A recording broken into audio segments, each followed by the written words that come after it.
Good morning, everyone, and welcome back to Coffee and Headlines, our morning get-together live here on Facebook, where we examine news from our city, our state, and our country. We take a look at your comments, ideas, and suggestions about how to enjoy ourselves here in Puerto Vallarta as a community of English-speaking locals, and we combine all these elements so that we can have a most fun time here at the cluster every single day except for Sundays. It is a pleasure to get together with you. And today is February 15th. It is a Tuesday, and we have all kinds of interesting news to share with you, but not before we welcome everyone that's watching. We welcome first-timers. If you want to let us know that you are new here, please write the word new in your comment if you're watching live, and we'll be so very happy to give you a nice little welcome. And to those of you that watch us on YouTube, rather, we love you. We love you very much. We don't have live commenting on YouTube, but we love you. We appreciate your thumbs up, and we appreciate the large number of people that tune into YouTube and watch the broadcasts later on in the day. Let's see what else. Today, as always, if you have an important comment to make, we appreciate a capital letter Q before your comment, so that we can get to it during the second half of the broadcast. Today, we have important news about vaccination campaigns, some curious news from local musicians that are unhappy because they feel they're losing income to foreign performers. We'll get to look into that. We have more interesting facts about our hunter Diana that we talked about yesterday. We also have a new and curious tax for foreigners that are visiting Baja California Sur. I suppose every state needs to make some extra cash, but this new tax, I thought it was absolutely interesting how they came up with a name for it, but I'm getting ahead of myself. Let us dive into our news and then our weather, and we'll take it from there.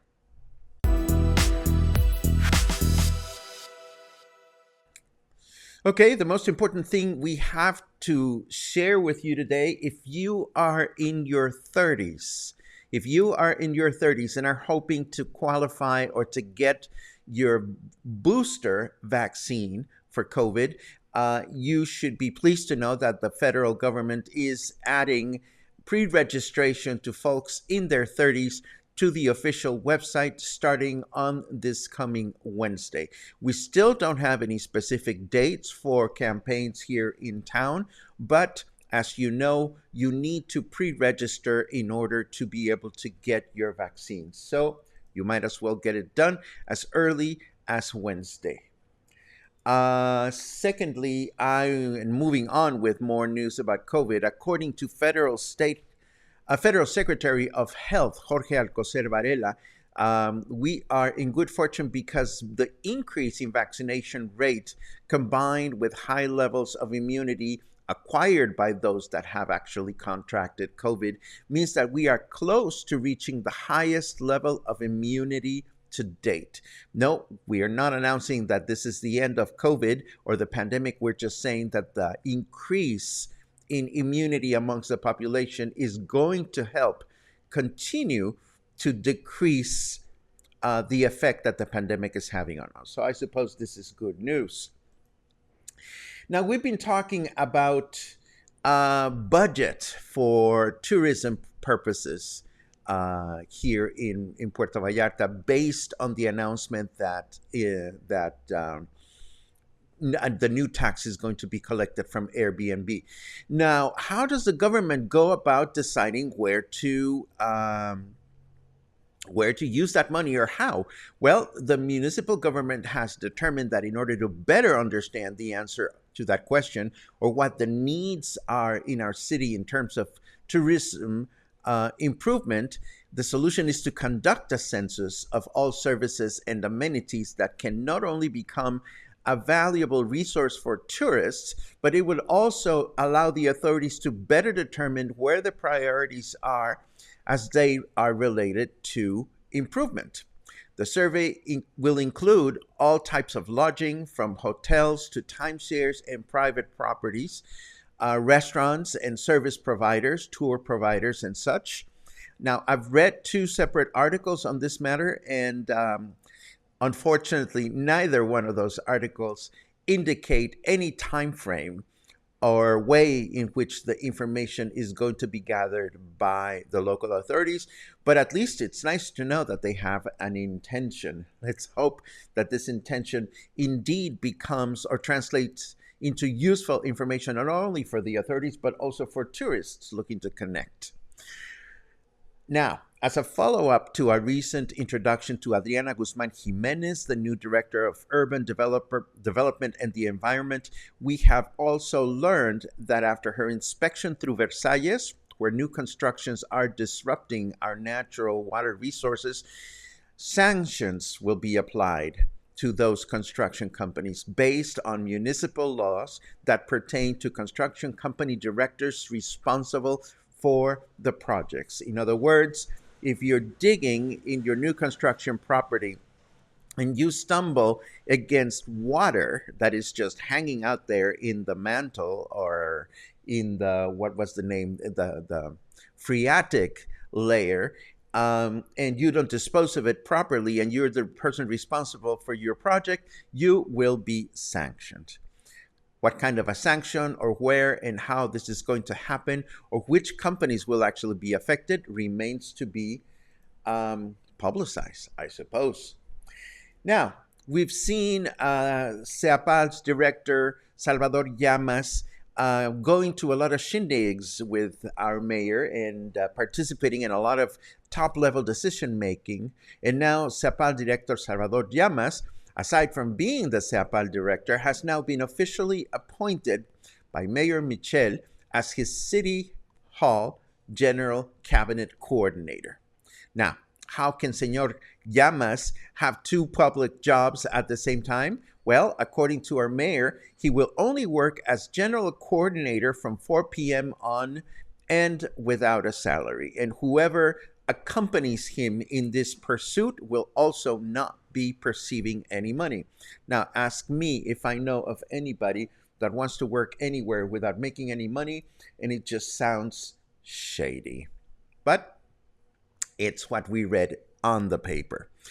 And speaking of shady, a group of local singers and musicians are reaching out to local authorities and in particular the immigration office, sorry for the scratchy eye, to complain about the apparently high number of foreign musicians hired to perform at venues in Emiliano Zapata without proper paperwork, and the fact that by being hired, they prevent local artists from earning any income. Curiously, the article mentions specifically foreign artists that are primarily from Argentina and Venezuela. Now, I have no idea how artists get selected. to perform. I know nothing about how they get paid. I know nothing about whether they are regular or irregular. But I would imagine that venues and art galleries, for example, must choose to represent artists based on their talent and not their nationality. So I certainly hope that these local musicians that are raising this concern, whose identity we don't know, um, I hope they're good musicians, because let's assume for a second that all foreign performers disappeared and the local musicians were all happy because now they're going to have jobs. But what if they're not good? So it's a tricky thing.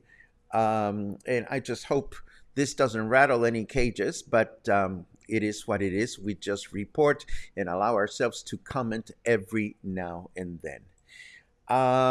Here's another one. There were a lot of comments yesterday about the city's plans to improve the trash collection system, and today we have even more information available.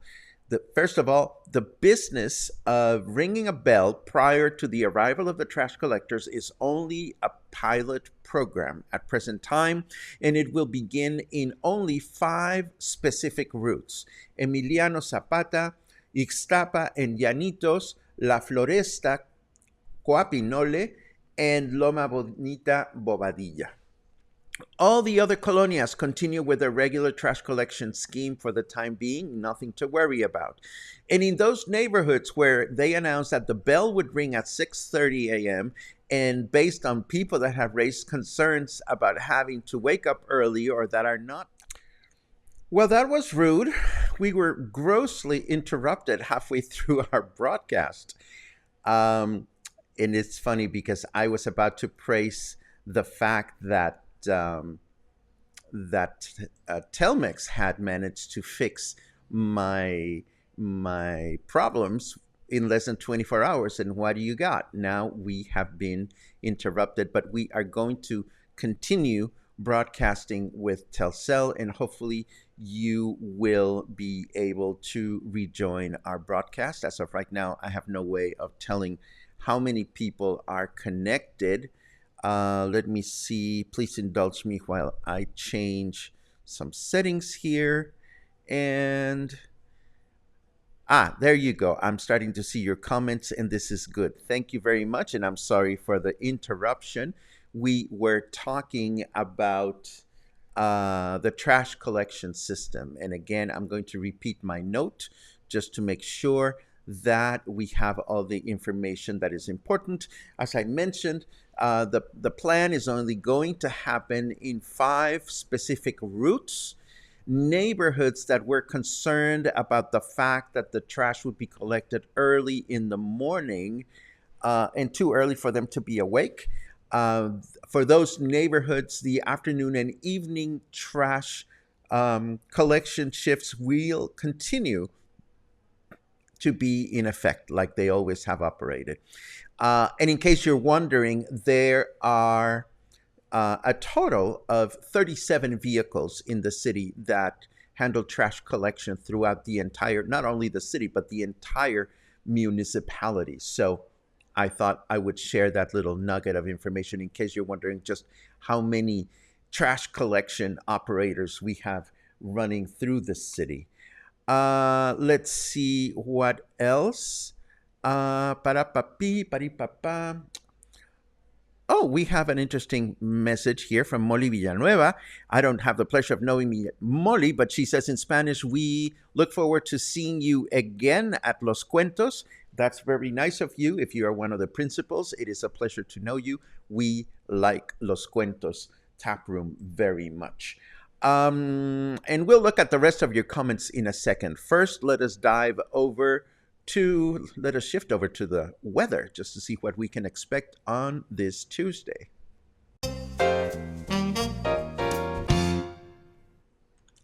Doo-dee-doo-dee-doo. It is a perfect day to stare at the sun without protective eyewear. Okay. It's 26 degrees out there, feels like 28. Humidity is at 56%, and our temperature in Fahrenheit degrees is 79. Our weather forecast for today says it's going to be a clear day, yay, with a high temperature of 31, low temperature 19. Um, Wednesday, tomorrow, we're going to have a clear day again, high temperature of 31, low temperature 18. And on Thursday, we are going to have a clear day with a high temperature of 31 and a low temperature of 17. Not much change in the weather forecasts lately. So let's move on with our broadcast. I have a couple of extra things to share with you. And of course, if you shared important comments before we lost our broadcast signal, please share them again, as we will not be able to retrieve them right away, or we will get a chance to see them later on. Let's see what else we have. Oh my God, this is fascinating, or at least it's curious. If you are a foreigner and you are spending more than 24 hours in Baja California Sur, surprise, there is a new tax heading your way. Moving forward, apparently, all foreigners will have to pay a 400 peso tax to benefit from foreign tourists.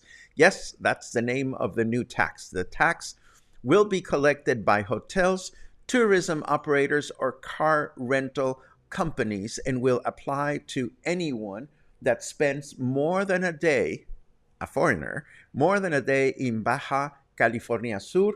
That would be Los Cabos primarily, but of course other parts of the state. The state is hoping to raise some 500 million pesos that will be administered by their own tourism bureau. And to wrap the broadcast before we take a look at your comments, I couldn't resist doing some more digging into the life of Elvia Martinez, who we mentioned yesterday, the woman who at the age of 19 posed for this spectacular sculpture called La Diana Cazadora in Mexico City, with reproductions in 2 other places in the country. For starters, I could not find her book anywhere. Somebody did send me a link to her book being sold used in Mercado Libre, which is like Mexico's eBay, but it was very, very expensive. But I would imagine that given the fact that the model just passed away and the interesting life that she led, maybe the publishers of the book will reissue it. What else was important or interesting about her? Well, I learned that she actually had an affair with her boss, Jorge Diaz Serrano, who was director of Pemex at the time, who was married and had a wife and 5 kids. The affair lasted for 3 decades until July of 1993, when Diaz Serrano was apprehended and sent to jail for mismanaging Pemex funds. Now, parenthetically, this business of becoming director of Pemex only to be apprehended because you mismanaged funds, which is a nice way to say that you pocketed them, seems to be a catchy affair. Because, I mean, look at what's happening to Emilio Lozoya now, the latest director of Pemex, but we've talked about Lozoya before. Anyhow, Diaz Serrano eventually did divorce his wife, and our favorite hunting Diana married him, but he was in jail. So they got married in jail in 1986. They remained together until 2005. And if that is not a good next Netflix series to watch, I don't know what is. Now, I'm not saying that it's going to be made, but I'm just saying that that's the way the story unfolded. Lots of intrigue and shade. I love it. Anyhow, we are done. And again, I apologize if I don't have your comments from before the broadcast available. So we are going to very quickly take a look at what you've commented since we were able to reconnect. Let's see. Sherry is on Olas Altas having breakfast. Bon appetit. I'm craving some birria. I really am. So I think it's birria tacos for me right after the broadcast. Albert says, hey all, here's hoping that by the time I'm back, we will be able to actually get together in person. Would be wonderful to meet those of you I hadn't run into this year. Gonna miss food so much. This cluster really made this trip the best ever. Thanks to you and to Paco for running this group. Well, I won't take much credit for this, Albert, because the cluster is you guys. You guys make this community what it is. I just try to keep it together and cohesive. So I am just as appreciative for these gatherings as are you. Um, Brandy says, "Missed the trash collection information. Can I go back and look for it?" Well, I have two pieces, two pieces of good news for you, Brandy. Number one, the article that I'm referencing is available in the show notes, and secondly, I believe we repeated everything we have mentioned. If you want to know more about trash collection, I think we've mentioned it in the last two broadcasts, so you can always go back to the show notes from the past couple of days, and you will find the references there. Uh, what? Oh, still love the show. Interesting. Didn't mean to click on that, but thank you very much, Janet. What I meant to click on is this one from Lynn. What happened to the first half of February? It happened. I fell. I hurt myself. But it happened. It happened. I was there, I promise. Let's see. Steve says he loved the both halves of the broadcast. Well, we're still trying to make the second one end. And actually, we are pretty much at the end of today's broadcast. I'm sorry it got botched halfway through. And of course, I'll take a look at what happened with my internet connection yesterday afternoon. I was quite pleased that Telmex managed to fix it quite quickly. But then again, it died this morning one more time. We'll see and hope that that was just a temporary glitch. Anyhow, that's the end of today. I hope you had a good time. And I hope you learned something new. I hope you are inspired to go eat something wonderful or try and explore something new in the city. If not, slap me, because that's what we're here for, to create new, fun, inspiring, and pleasant connections among ourselves and with the pleasures and bounties of our city. Have a great day, and I'll see you soon.